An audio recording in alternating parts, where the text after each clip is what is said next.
बहुत प्यारा सा ननद भाभी का कजरी गीत सुनाने जा रही हूँ, जो हमारे सास बहू की आवाज में सुनिए। गाना अच्छा लगे तो लाइक कमेंट शेयर जरूर करिएगा। राधे राधे। कैसे खेले जैबो सावन में कजरिया, बदरिया घेरी आइल न नदी। कैसे खेले जैबो सावन में कजरिया, बदरिया घेरी आइल न नदी। तू त जाती हवा अकेली, संग में सखी ना सहेली। तू त जाती हवा अकेली, संग में सखी ना सहेली।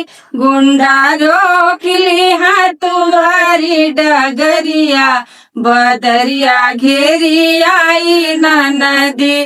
गुंडा रोकली है तुम्हारी डगरिया, बदरिया घेरी आई न नदी। कैसे खेले जैबो सावन में कजरिया, बदरिया घेरी आई न नदी। भौजी बोले लो तू बोले, सुन के लागल हमरा गोली। भौजी बोले लो तू बोले, सुन के लागल हमरा गोली। काहे पड़ल बाटू हमारी नगरिया, बदरिया घेरी आई न नदी। काहे पड़ल बाटू हमारी नगरिया, बदरिया घेरी आई न नदी। कैसे खेले जैबो सावन में कजरिया, बदरिया घेरी आइल न नदी।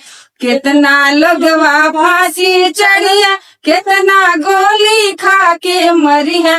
कितना लोगवा फांसी चढ़िया, कितना गोली खा के मरी है। कितना फीसद हुई है जेल में चकरिया, बदरिया घेरी आइल न नदी। कितना फीसद हुई है जेल में चकरिया, बदरिया घेरी आइल न नदी। कैसे खेले जैबो सावन में कजरिया, बदरिया घेरी आइल न नदी।